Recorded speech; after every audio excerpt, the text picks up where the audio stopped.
Okay, so for today, ito na yung sinukatan natin last week. Babalik na, i-install na natin ngayon yung for clutch fan delete. Ito yung naka-thigh na clutch fan delete na uulitin natin kasi nag-overheat siya sa Baguio. Nagbayad siya ng mahal doon sa clutch fan delete. Pero mas mahal sa amin Pero sa amin effective. So ito, papalitan namin kasi kulang yung airflow niya. Ang nangyari is nag-downgrade na upgrade. It means na nag-upgrade siya for performance kasi nawala yung clutch fan. But nag-downgrade siya in terms of airflow volume kasi yung clutch fan, malakas yung clutch fan ng nito. Tapos pinalitan ng dalawang thigh na yung color blue. So, ayun yung nangyari. Okay, so ito yung natanggal na ni Brian yung lumang clutch fan delete. Tapos ito yung fan controller ng lumang clutch fan delete. Ayan. So natanggal na yung lumang clutch fan delete. Ito yung mga tie. Ito yung radiator. So ito, inuwi namin yung stock na radiator para malapat ng maayos. So ito yung dalawang spal versus dun sa dalawang tie. Aluminum radiator din yung gagamitin namin. So ito yung difference ng wiring namin. Ito yung sa clutch fan niya. Ito yung wiring niya. Tapos ito, may controller siya. Okay din. Kaso yung install, ayan, puro electrical tape. Yan yung mga ayaw namin. Kadiri kasi tsure. Pati ang lagkit, ayan. Inikot-ikot lang. Tapos okay din, nakasakit din. Ang problema, yun nga. Naka-electrical tape. So tapos, ito yung sa amin. Ito yung socket namin for dual fan. Naka-Yazaki. Tapos, ito yung naka-temp base PWM fan controller. Ito yung fuse box namin. Ito yung sensor namin. Tapos, naka-sleeves yan lahat. So ngayon, naka-mount na ni Brian yung dual spal brushless fan para doon sa Strada.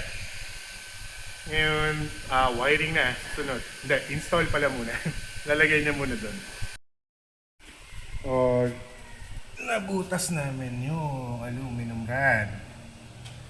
So ngayon, babalik kami next week kasi bibili ng bagong aluminum rod or OEM. So depende sa client.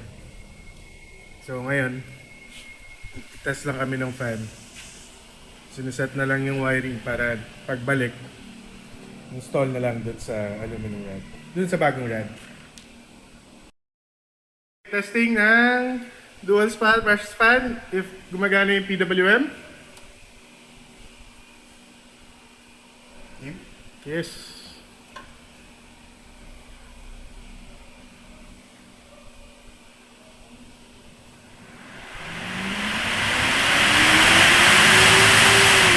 Okay. Check mo kung kung tatanggapin siya ng laptop. Okay. Ito yung inside ng shroud. Black on black, baby. So, magpa-pack up na kami kasi may bago kaming radiator na aluminum. 'Di ba? Bago. So, next time, magpapa-clutch fan delete sa atin yung naka-aluminum radiator na hindi na namin kailangan sukatan. Diretso na agad install. Hindi na kami pupunta sa'yo. Kasi meron na kaming aluminum rod Take it sa manonood, pero malungkot kami.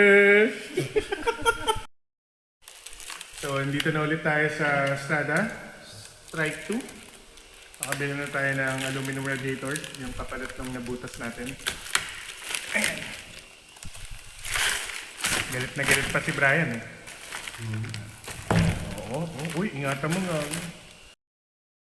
Shit, bolt on Ba't kaya bolt on? Ganda Dito yun Ito yung binubutas nun ito. Gusto mo ba lagyan ko ulit? Ha? Yan. Ganda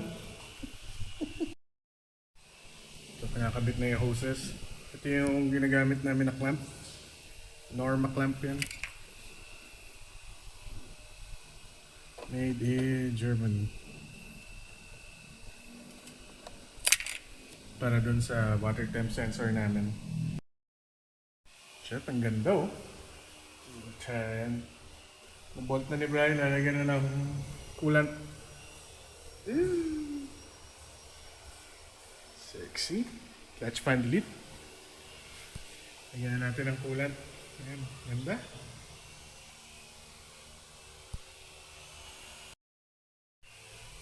Ayan yung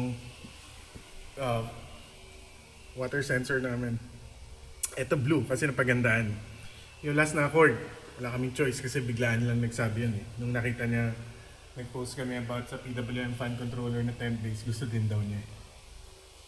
So, ayan. Ganda. Shit, ang ganda ng install. Mas maganda to kaysa dun sa last time na Montero ginawa namin. Okay, so ngayon, siset na natin yung parameters dun sa fan.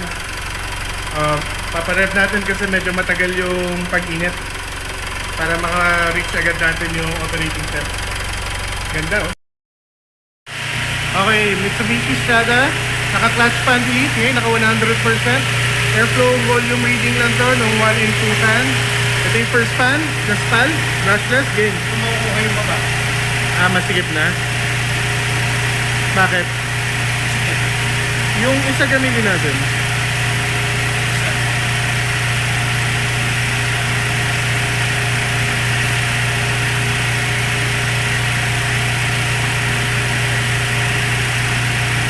Okay, 1.9. May kuryente na. Dalawang 100% nakatuwad. 13.4. Okay, tapos na. Pwede na tayong umuwi. Ngayon, meron pa kami pupuntahan sa sukatan namin, Forester. Ito yung ginawa namin, patapos. Ganda. Ang ganda.